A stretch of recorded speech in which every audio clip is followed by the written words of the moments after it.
Welcome to Sensitive Changemakers, the podcast where we celebrate the power of sensitivity and introversion in leadership, entrepreneurship, and beyond. I'm Kate Carter, your host, a certified professional coach, HSP, and introvert who's passionate about helping you embrace your unique gifts and lead with authenticity. I hope this episode finds you well and you're having a wonderful week. This podcast is really based on conversations that I've been having with lots of different people over the last few weeks, and it's all based on emotions. And I know from my experience and from my training that I've had that emotions are such a huge part of being human, such a huge part of who we are, but they're also the one thing that we're really, really good at repressing and pushing down. And I really want to talk to that because I think it impacts on other areas of our life. And it really does become really evident when we are starting to step back out of our comfort zone and start something new, whether that's something at work, whether that's your own business. I just think it's really important to look into this. The first thing I really want to say is for highly sensitives and for introverts, we do tend to feel very deeply. It's one of the kind of defining characteristics of being highly sensitive or introverted is that we do feel and we feel deeply. We also have this from a very young age. It's kind of part of our makeup, if you like, when we're first born and we're first kind of figuring out the world around us. And we may have learnt from a very young age that we are showing too much emotion because we feel things so deeply. So we might have cried quite a lot. We might have got angry. We may have really got scared a lot. All of those different emotions. And we may have been told at some point that they were just too much. And then that has a knock-on effect that we grow up learning that showing our emotions is just not safe and it's not okay. It's not socially acceptable. And so we get really, really good at pushing them down. And the flip side of this is we are emotional beings, all of us. We are very, very emotional. And if we are constantly pushing those emotions away, those emotions will eventually erupt. I always kind of think about them as like a volcano. They erupt into this kind of volcanic situation where the emotion that we're trying to suppress or push down suddenly flares up and takes over. And this is the case where we are no longer in control. Our prefrontal cortex, the thinking, more logical part of our brain, is kind of shut down, and we are running on emotion. And that means then that we are being controlled by our emotions. They are very much in the driving seat, and we are taking a back seat. And it's really counterintuitive when you're talking through, but one of the things that was really important for me to understand and something I see with a lot of clients is if we can embrace those emotions when they're not at the volcanic standard, when they are kind of in that kind of bubbling stage, maybe a little bit lower than that, when they're just those day-to-day emotions, if we can actually embrace those more and sit with those emotions more, we don't have the big volcanic eruptions of emotion quite as often as if we ignore those emotions and push them down. So that's kind of where I want to come at today. And the reason I want to talk to this is because I do see it impacting on what we want to achieve.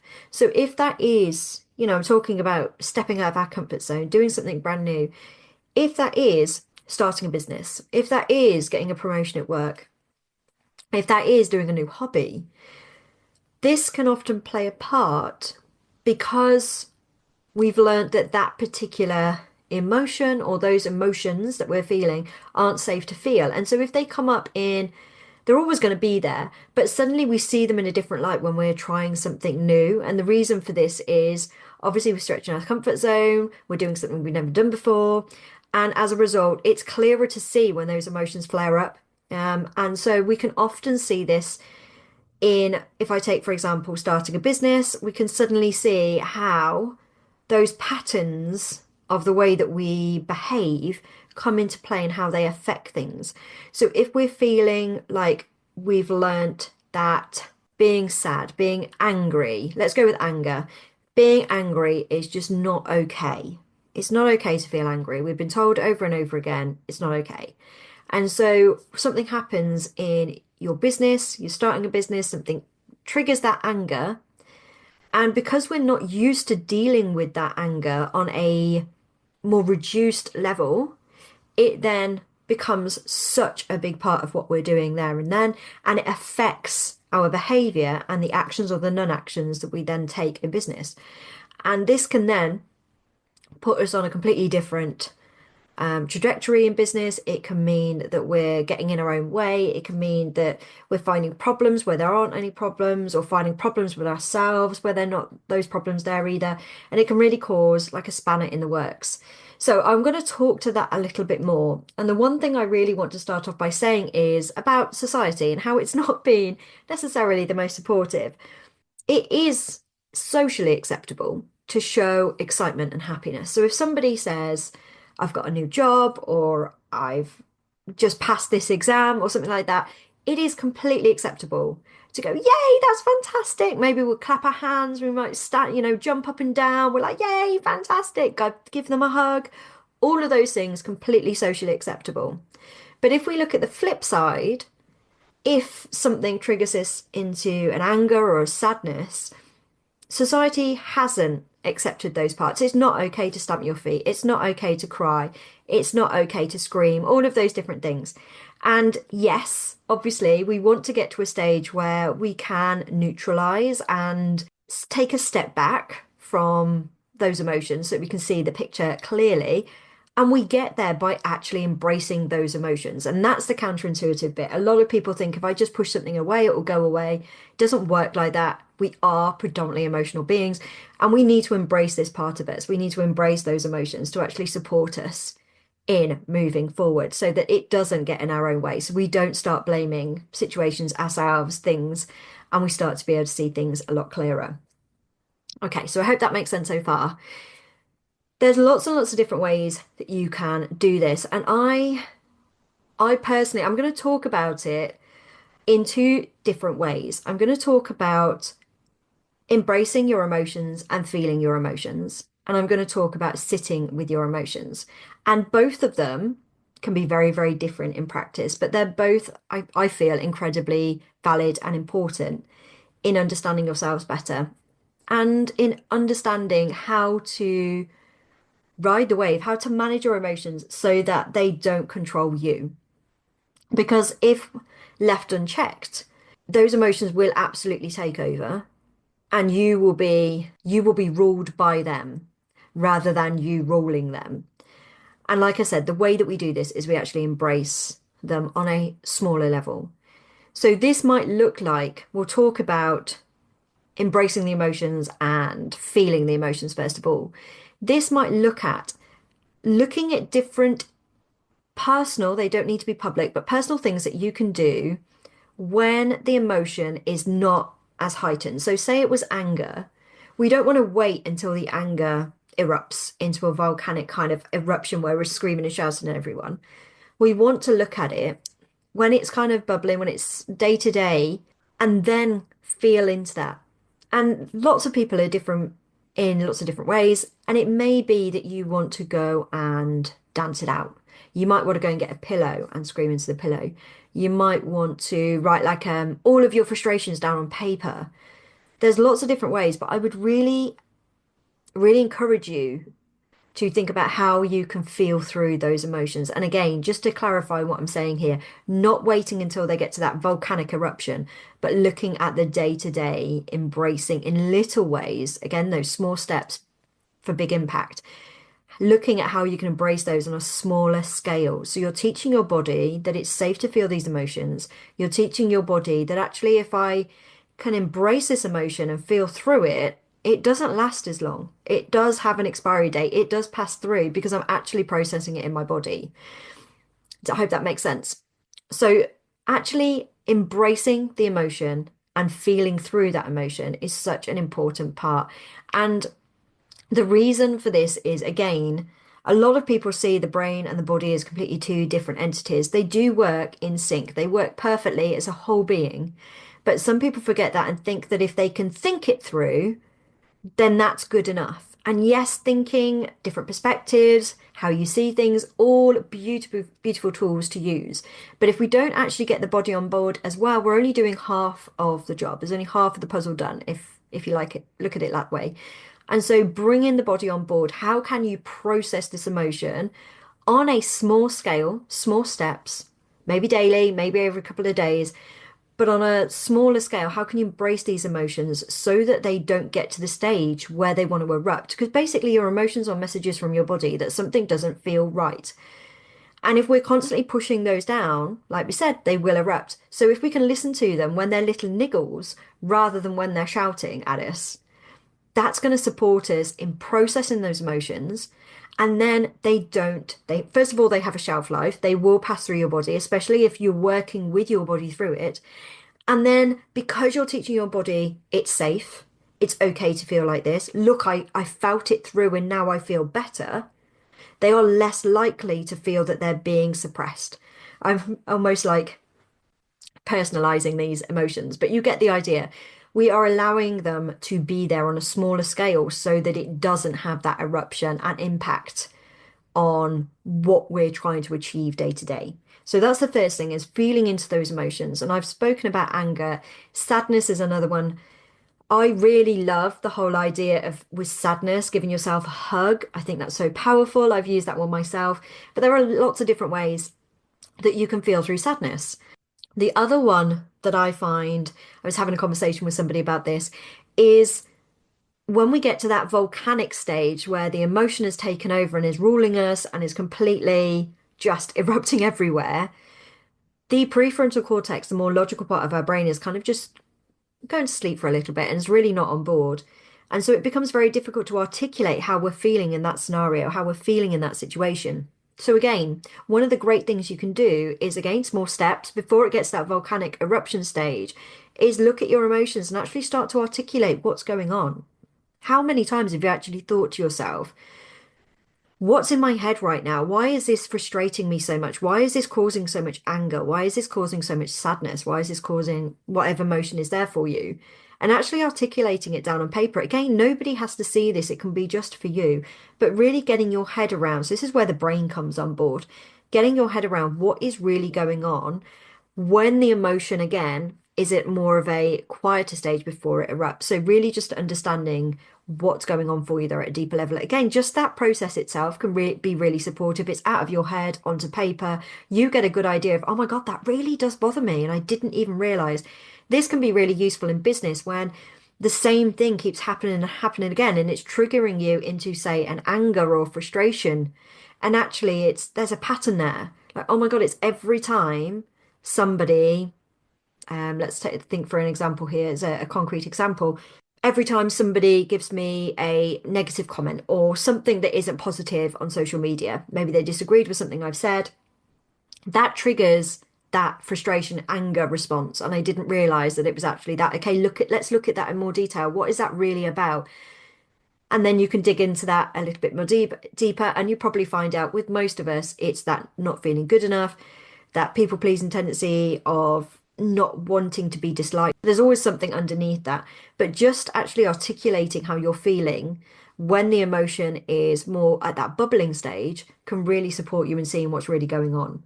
So that's kind of embracing the emotion, feeling through the emotion, and then we've got sitting with the emotion. Now, sometimes for some people, and I know this was the case for me, I didn't have a great mind body connection for a long time. And this was due to my panic disorder, just because I was so scared of the bodily feelings that a normal human being has. Everybody has them. But I'd learned from a young age that they were scary, it wasn't safe, etc. So I kind of shut off any bodily feelings really and just numbed them. That was how I dealt with them. So when I got on the other side of the panic disorder and started to feel better and healed myself from panic attacks and things like that, one of the leftovers, if you like, was that I didn't know how to tap into my body. I didn't know how to feel about things that were going on, like gut feelings, instinct, just were complete foreign ideas to me. I hadn't got a clue. So one of the things that really supported me here wasn't necessarily feeling through the emotions at that stage. It was just sitting with them and allowing myself to have space to sit with what it felt like when I had a bodily reaction. So say, for example, I was a bit nervous. And when I got nervous, I felt a bit sick. Or when I got nervous, my fingers started to feel tingly. Things like that. I'm like, oh, okay, this is just a normal human response. This isn't something to be scared of. Let's sit with this and see how it feels. And that was really supportive. And again, normalizing those feelings and not being scared of them. So this might be for those people that have a little bit of anxiety about bodily feelings or emotional feelings and actually learning to sit with them. Now, I did this in a way, and this doesn't have to be for everyone, but I did this in a way of almost like an introductory to meditation. So it was like a meditation, but it wasn't a traditional sort because it was just me sitting with my eyes closed and opening myself up to different feelings in my body, different emotions that then generated, and then knowing that it was okay and to sit with that. And the way that I sat with this is I used the ice cube analogy of having an ice cube in my hand. And if you've ever held ice before, it stings, it's not nice. And holding that until it melts and knowing that, yes, I've got a wet hand, but I'm still here and I'm still okay. Like the tingly, stinging sensation is gone. And it's the same idea that I took with sitting with my emotions, was actually just learning to sit with them, know that they would pass, and know that I was safe feeling them. And I just used to say things to myself like, I'm safe, I'm okay, this is okay. Just little things as I was doing that to kind of strengthen that body mind connection again, and also just having that safety around feeling things in my body again and knowing that that was okay. So, two very different ways that you can explore emotions for you. But the important thing is here, the thing that I just want to round off by saying or repeating really is the work here really is to work with your emotions, to allow it to be safe to feel emotions on a lower level so that you are less likely to experience those outbursts, those volcanic eruptions. Because when we do experience those volcanic eruptions in terms of emotion, those are the ones where it really does impact on our behavior and actions. And those are the ones that can really stop us from moving forward. So if we're always, for example, getting frustrated when somebody gives us a negative comment, I'm going to go back to that example on social media, and it triggers us into a frustration, anger response. And then we have that volcanic feeling, that erupt. The impact of that on our actions means that that's it. I'm done. I'm not doing this anymore. It's ridiculous. Close down my laptop, gonna walk away. I'm gonna give up. I'm never doing this again. So can you see how that you've got that really big eruption that then has a very real impact on what you make that mean or what happens as a result after? And if we can work with the emotion first, then we're much more able in that situation to be able to name the emotion that's coming up. So, oh my God, I'm feeling really angry about this. Okay, let's feel into that. Let's work with that. And then when we're feeling more neutral, go back to this and go, what am I making this mean? What can I do with this information now that I know? I can close down my laptop and forget that I'm ever going to do this, or I can keep going, maybe do it in a different way. Maybe take on some of the some things on board that maybe some people have said that might help me. So there's lots of different ways that you can explore this and navigate this. But I did think it was a really important conversation to have, especially with highly sensitives and introverts, because I think it's just one of those things that comes up and it's very, very sneaky because we've got really, really good at suppressing and pushing these feelings down because possibly in childhood we were told it wasn't safe.